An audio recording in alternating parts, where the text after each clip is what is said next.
actually measure the quality of driving in that kind of way, but even if you can, is it really true? And I argue that if anything, Ram will be a more skilled driver, because Ram has to drive on a road like this, whereas what Sven faces is this. Yeah? Basically Sven can get paid as far as he knows how to drive straight, yeah?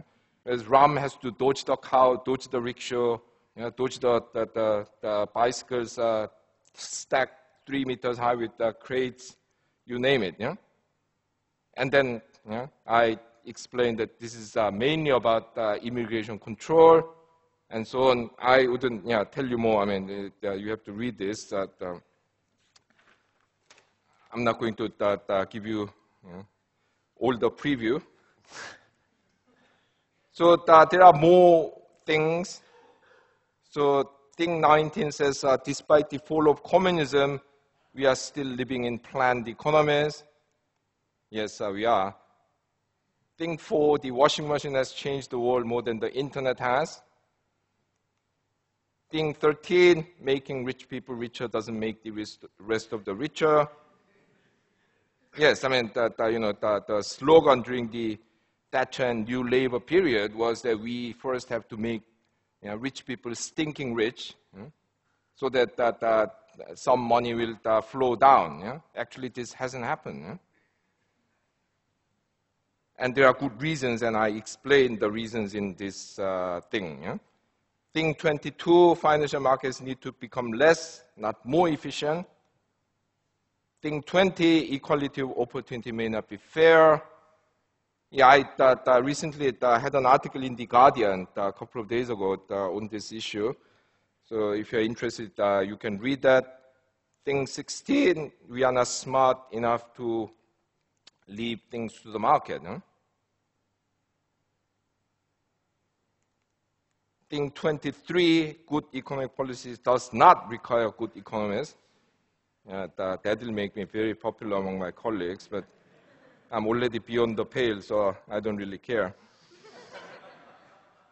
And thing 15, people in poor countries are actually more entrepreneurial than people in rich countries. Huh? Typically we say, people in poor countries, they are lazy, they are not enterprising, that's why they are poor. No, actually, the reality is the opposite. Anyway, I cannot go into the details today. Oh, sorry, that's for later. When I say these things, some of you may think that I'm anti-capitalist. That would be actually wrong. I mean, to paraphrase Winston Churchill, I think that capitalism is the worst economic system except for all the others. Huh? I mean, it has a lot of problems, but it's, in my view, still the best economic system that the humanity has invented. But the problem is that over the last 3 decades, we have lived under a very particular form of capitalism, that is free market capitalism, which has served us very poorly. Huh? The point is that there are many different ways to run capitalism. Huh? I mean, it's not just American-style capitalism that is viable. I mean, there are many different forms. There are the Japanese form, the Chinese form, the Swedish form, the German form, the French form. But over the last 30 years, we have been told that there is only one form of capitalism that works, and that is Anglo-American-style free market capitalism. Over the last 3 decades, this form of capitalism has produced very disappointing results. And I'm not just talking about the financial crisis that we are going through today. Even before the crisis, there was plenty of evidence that things were not going well. Of course, we've been told by all these free market gurus that things are going swimmingly well with the advent of post-industrial knowledge economy, the demise of business cycles, the arrival of the Goldilocks economy, the great moderation, the taming of inflation, the revolutions in telecommunications and transportation technologies. So we are dulled into thinking that, yes, we are probably living in the best of all possible worlds. But actually, even before the crisis, things were not going well. I mean, let's take the case of economic growth.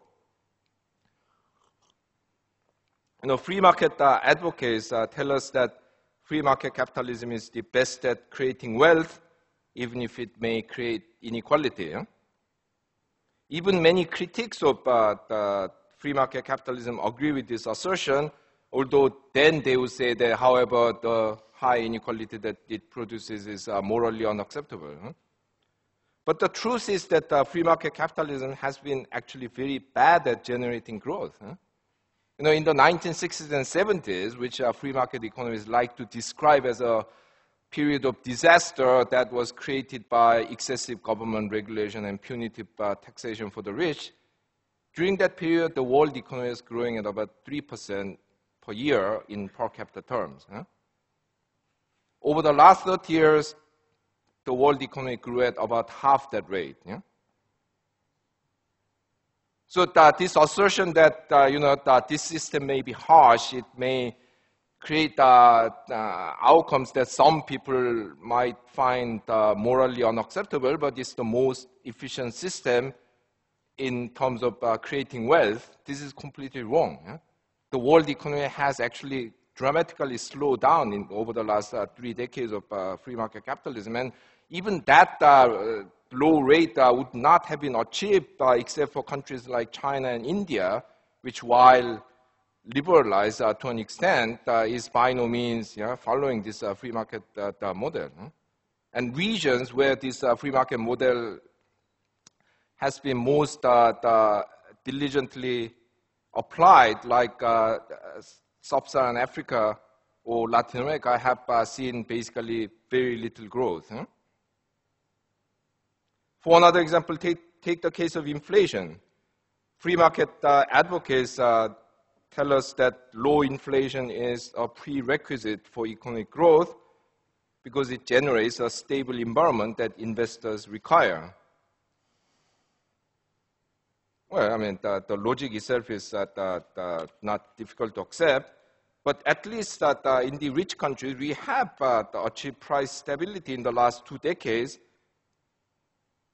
But the overall economic stability has actually increased as we have had much more frequent financial crises and much higher job insecurity during this period. So unless you define economic stability purely in terms of price stability, the world has become more unstable, not less unstable, through this anti-inflationary free market policies. And in many countries, the attempts to bring inflation down to a very low level has reduced investment and growth by cutting demands and making business loans overly expensive. Free market orthodoxy has told the poor countries that they need free trade, free market policies in order to develop their economies. It has said that these are policies that all rich countries, with the possible exception of Japan, use in order to get where they are today. So how there, Ecuador or Guinea-Bissau think that they can do otherwise.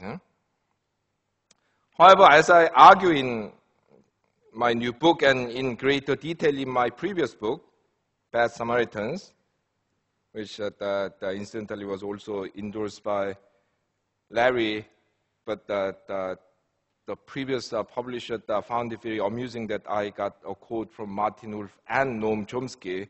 They decided to put those two on the cover. As I show in these books, starting from 18th century Britain through to late 19th century US, Germany, and Sweden, down to late 20th century France, Finland, Japan, and South Korea, virtually all of today's rich countries became rich through the use of trade protection, government subsidies, and regulation rather than free trade, free market policies.